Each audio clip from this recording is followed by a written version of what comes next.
গোলকগঞ্জ সমজিলা আয়ুক্ত কাৰ্যালয়লৈ স্মাৰক পত্ৰ গোলকগঞ্জ সমজিলা আয়ুক্তৰ জৰিয়তে জাতীয় যুৱ বাহিনী ধুবুৰী জিলা সমিতিৰ ৰাইজলৈ অসম চৰকাৰক স্মাৰক পত্ৰ প্ৰদান কৰে। উল্লেখ্য যে গোলকগঞ্জ শিক্ষা সংস্কৃতি আৰু ক্ৰীড়া ক্ষেত্ৰত উন্নয়ন সম্পৰ্কীয় বিভিন্ন দাবী সন্দৰ্ভত ভাৰতীয় যুৱ বাহিনী ধুবুৰী জিলা সমিতিয়ে মাননীয় মুখ্যমন্ত্ৰী মহোদয়ক দাবী কৰে। শেহতীয়াকৈ স্থানীয় ৰাইজৰ আশা আকাংক্ষা থকা চিলাৰায় মহাবিদ্যালয়খনক বিশ্ববিদ্যালয়লৈ ৰূপান্তৰ পূৰ্বে অসম চৰকাৰে দিয়া প্ৰতিশ্ৰুতি অনুসৰি চিলাৰায় মহাবিদ্যালয়খনক বিশ্ববিদ্যালয়লৈ উন্নীত কৰাৰ কথা আছিল, কিন্তু এতিয়ালৈকে ইয়াত কোনো দৃশ্যমান পদক্ষেপ কৰা হোৱা নাই। এই অঞ্চলৰ শিক্ষা উন্নয়নৰ স্বাৰ্থত অনুগ্ৰহ কৰি এই বিষয়ে তৎপৰতাৰে কাৰ্যসূচী গ্ৰহণ কৰাৰ দাবী। ধুবুৰী জিলাৰ পূব ৰতিয়াদহত স্থিত চিলাৰায় কলাক্ষেত্ৰৰ নিৰ্মাণত বিলম্ব হোৱাৰ সম্ভাৱ্য দুৰ্নীতি চিলাৰায় কলাক্ষেত্ৰৰ কাম বহুদিন ধৰি চলি থকাৰ পিছতো আজিলৈকে সম্পূৰ্ণ নহল। ইয়াত কামৰ গুণমান পৰ্যায়ভুক্ত বাজেট বণ্টন ইত্যাদি সন্দেহজনক বুলি স্থানীয় ৰাইজৰ অভিযোগ। এই ক্ষেত্ৰত এজন স্বতন্ত্ৰ সংস্থাৰ দ্বাৰা তদন্ত কৰি দায়ী ব্যক্তিৰ বিৰুদ্ধে আইনগত ব্যৱস্থা লোৱাৰ দাবী জনায়।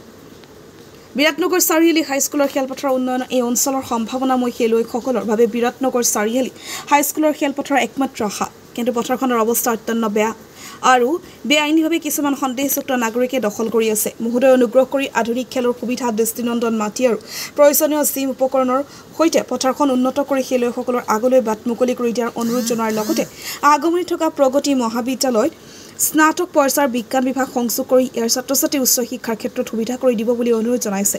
গোলকগঞ্জৰ পৰা Tapan report, North East Frontier News. Golakganj সমজিলা কাৰ্যালয়ৰ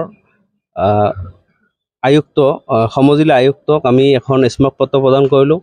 আমি আপোনালোকে জানে যে সকলোৱে গোলকগঞ্জ সমষ্টিত আমাৰ যি শিক্ষা আৰু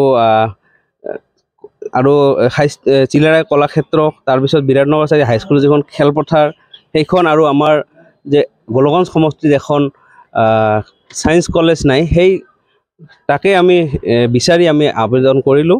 আমি আয়ুক্তৰ জৰিয়তে আমি মুখ্যমন্ত্ৰীলৈ পত্ৰ প্ৰেৰণ কৰিলোঁ।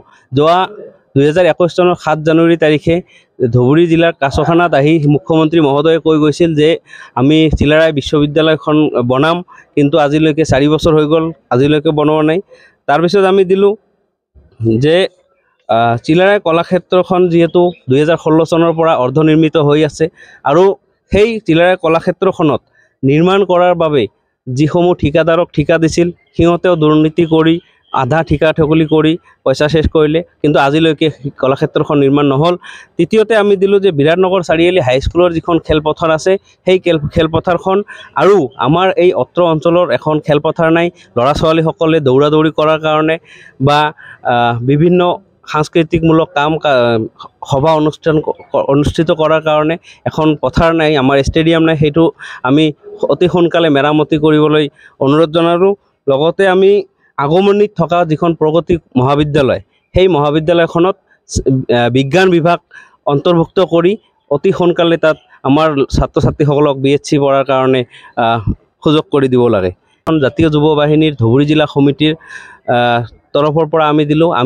মই জাতীয় যুৱ বাহিনী কেন্দ্ৰীয় সমিতিৰ কাৰ্যকৰী সভাপতি, ইয়াত উপস্থিত আছে ধুবুৰী জিলা জাতীয় যুৱ বাহিনীৰ সভাপতি মোজাম আলী, সাধাৰণ সম্পাদক ৰাতুল ৰায়, আখিৰুজ্জামান, গোলকগঞ্জ সমষ্টিৰ সভাপতি ধীৰাজ কুমাৰ ৰায়, ৰাইজৰ দলৰ সভাপতি নীলৰতন ৰায় আদিকে ধৰি আমি এটা দলে আজি ইয়াত স্মাৰক পত্ৰ প্ৰদান কৰিলোঁ। নিশ্চয় এই চিঠিৰ আমি এই মেমৰেণ্ডামৰ অপেক্ষা কৰিম।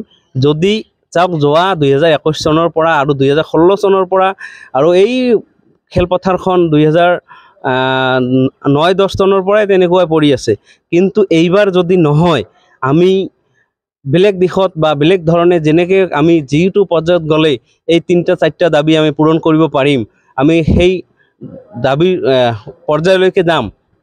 এটা কথা দুখৰ বিষয় যে ইয়াত কংগ্ৰেছ চৰকাৰৰ দিনৰ পৰাই আমি শুনি আছোঁ গোলকগঞ্জ চিলাৰায় মহাবিদ্যালয়খনত ছায়েন্স অন্তৰ্ভুক্ত কৰিব, কিন্তু আজিলৈকে হোৱা নাই। ঠিক তেনেকৈ আমাৰ যিকোনো দলৰ চৰকাৰ আহিলে, যিকোনো দলৰ বিধায়ক থাকিলে, আমাৰ যিবিলাক বিধায়ক ইয়াৰ পৰা যাইছে কেতিয়াও শিক্ষা, স্বাস্থ্য, ক্ৰীড়া আৰু সাংস্কৃতিক দিশত কেতিয়াও বিধানসভাত মন্তব্য দিয়া নাই।